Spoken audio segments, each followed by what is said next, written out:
Hi friends, அஸ்ஸலாமு அலைக்கும். இன்றைக்கி நம்ம கிச்சனில் என்ன சமைக்க போகிறோன்னா ஹோம்மேட் குல்ஃபி தான். வாங்க எப்படி செய்கிறதுன்னு வீடியோக்குள்ளே போகலாம். அதுக்கு நான் இன்றைக்கி முதல்ல 1/2 லிட்டர் அளவுக்கு பால் எடுத்திருக்கேன். நல்லா காய்ச்சிக்கலாம். அதுக்கு முன்னாடி ஒரு 2 டேபிள் ஸ்பூன் அளவுக்கு பாலை காய்ச்சி ஆற வச்சு எடுத்திருக்கேன்.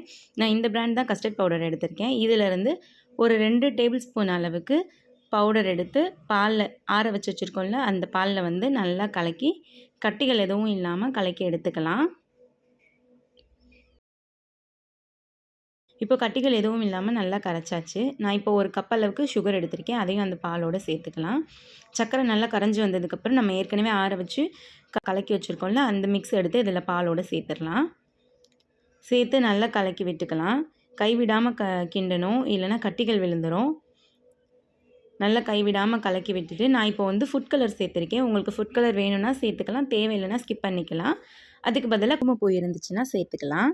நான் இப்போ நட்ஸ் பாதாம், பிஸ்தா, திராட்சை 3மே எடுத்திருக்கேன். நீங்கள் உங்களுக்கு என்ன போட விருப்பமோ அதை சேர்த்துக்கோங்க. ஒரு 10 to 15 மினிட்ஸ் நல்லா ஆற விட்டுட்டு நீங்கள் எடுத்து வச்சுருக்க மோல்டுலேயோ இல்லை டம்ளர்லேயோ சேர்த்துக்கலாம். நான் இன்றைக்கி குட்டி மண்பானையில் தான் சேர்க்குறேன். என் பசங்களுக்கு இதில் கொடுத்தா ரொம்ப பிடிக்கும். 2 மண்பானையிலையும் சேர்த்துக்கலாம்.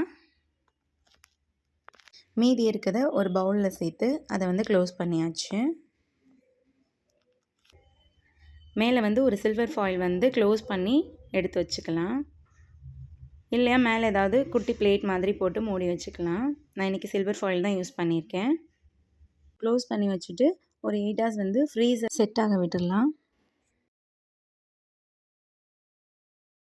8 ஹவர்ஸ் கழித்து எடுத்தாச்சு. இப்போ குல்ஃபி நல்லா செட் ஆகி வந்துருச்சு. உங்களுக்கும் இந்த ரெசிபி பிடிச்சிருந்துச்சின்னா மறக்காமல் ட்ரை பண்ணி பார்த்துட்டு எப்படி இருந்துச்சுன்னு கமெண்ட் பண்ணுங்கள்.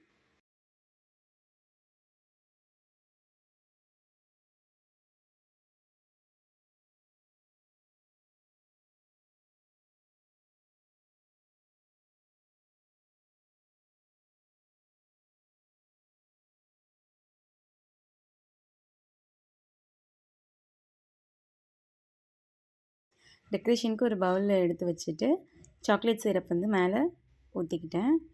ஸ்ப்ரிங்கிள் கொஞ்சம் போட்டு தூவிக்கிட்டேன். எங்களோட சேனல் பிடிச்சிருந்துச்சுன்னா மறக்காமல் லைக் அண்ட் ஷேர் பண்ணுங்கள், சப்ஸ்கிரைப் பண்ணுங்கள். மறந்துடாமல் பெல் ஐக்கானை கிளிக் பண்ணுங்கள். தேங்க்யூ ஃபார் வாட்சிங்.